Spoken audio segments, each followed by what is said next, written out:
ఒకప్పుడు సినిమాలో బూతులు ఉండేవి కాదండి, ఇప్పుడేంటండి బూతులు. ఇక సోషల్ మీడియాలో అంటారా అన్సెన్సర్డ్, అసలు సెన్సారే లేదు, నియంత్రణ లేదు. మరి ఇవన్నీ పిల్లలు చూస్తున్నారే.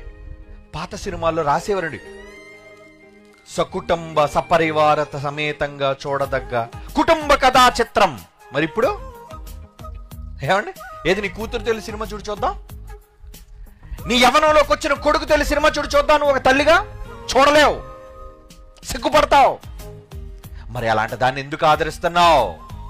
అంటే ఇవి సమాజంలోకి వచ్చినా పర్వాలేదే, కానీ మంచిని నేర్పించి సంస్కరించే బైబిల్లో ఒక కరపత్రం, ఒక కాగితం, ఆ కాగితం నీ దగ్గర రాకూడదు కదా.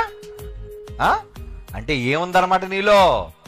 క్రూరత్వం, దుష్టత్వం నిండిపోయింది నీలో.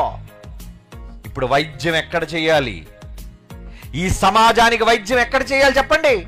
తప్పు చేసిన తర్వాత జైల్లో వేయడం కాదండి, తప్పు చేశాక జైల్లో వేయడం కాదు, అసలు వాడు తప్పు చెయ్యకుండానే వాడిని అడ్డగించటం. ఎవడు అడ్డగిస్తాడు? ఏ వ్యవస్థ అడ్డగిస్తుంది చెప్పండి? అలా అడ్డగించే ఒకే ఒక్కటి, అది దేవుని భయం కాదంటారా? నిజంగా దేవుని భయం ఉంటే నీ పిల్లలు ఎక్కడ ఉన్నా తప్పు జోలికి పోరు. తాగరు, మందు కనబడుతుంది, స్నేహితుడు అంటాడు రారా ఓ పెగ్గేద్దాం రా, నేను రాను రా. స్నేహితురాలు పిలుస్తారు రా పబ్కి వెళ్దాం రా, డాన్స్ వేద్దాం అక్కడ గెంతి. అక్కడ మత్తు పదార్థాలు కూడా ఉంటాయి. ఏమంటారు అప్పుడు? నో, నేను రాను, నేను ఇంటికి వెళ్ళిపోవాలి. దేవుని భయం మనిషిని బాగు చేయగలదు.